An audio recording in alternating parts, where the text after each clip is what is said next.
the same way that we would treat any other significant national security threat. Meantime, the fifth American to contract Ebola arrived in the U.S. state of Nebraska for treatment. Ashoka Mukpo contracted Ebola in Liberia while working as a freelance cameraman for NBC News. His father admitted his son was baffled as to how he fell victim to the disease.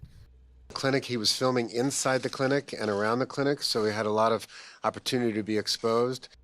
This expert believes Ebola should be treated as a global crisis. This is a failure of public health in West Africa that is making a global problem a very local problem for us here.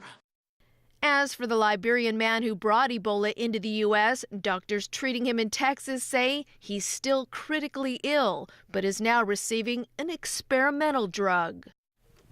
North and South Korean naval vessels exchanged warning shots today after a North Korean ship briefly violated a disputed Western Sea boundary.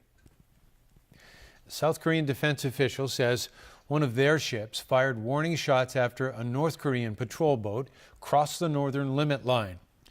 North Korean boat fired shots back before retreating. The incident lasted about 10 minutes. The area has been the scene of clashes in the past that have killed scores of sailors on both sides. The latest incident happened 3 days after a group of high-profile North Korean officials made a surprise visit to South Korea and agreed to resume senior-level talks later this month. In Japan, 2 more bodies have been found on Mount Ontake nearly a week and a half after a volcanic eruption there killed at least 51 people. Today, the search continued for 10 people still missing in what has become Japan's worst volcanic disaster in a century. Rain and a typhoon earlier turned ash into thick mud, hampering the search. Households at the foothills were evacuated out of concern that heavy rain could cause mudslides. Doctors have confirmed the deaths of 4 more people, including an 11-year-old girl whose bodies were found last Saturday. Mount Ontake is Japan's second highest active volcano, located some 200 kilometers west of Tokyo. It erupted without warning on September 27th, showering the summit, which was crowded with hikers, with a deadly rain of ash and stone. Prior to the latest eruption, a minor one was recorded there 7 years ago, but the last major eruption was back in 1979.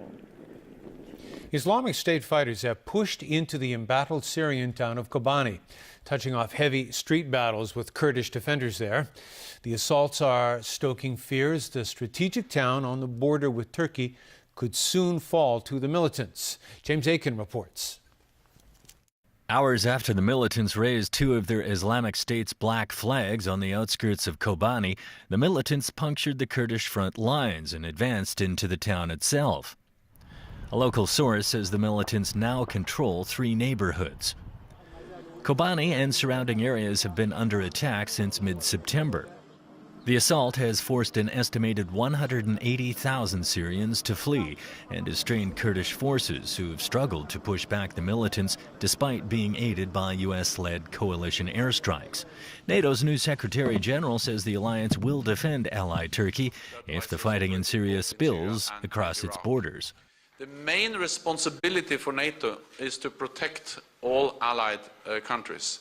Turkey is a NATO ally, and our main responsibility is to protect the integrity, the borders of Turkey, and that's the reason why we have deployed Patriot missiles in Turkey to enhance, to strengthen the air defense of Turkey, and Turkey should know that NATO will be there if there is any spillover, any attacks on Turkey as a consequence of the violence we see in Syria. NATO'nun 5. maddesi çok açıktır. Turkey's government has vowed to retaliate if Islamic State attacks Turkish forces, and Turkish tanks have been deployed along the border. Armed with tanks and heavy artillery, the Islamic State group has barreled through one Kurdish village after another as it closes in on Kobani. Seizing control of the strategic town would consolidate the militant group's dramatic sweep across northern Iraq and Syria.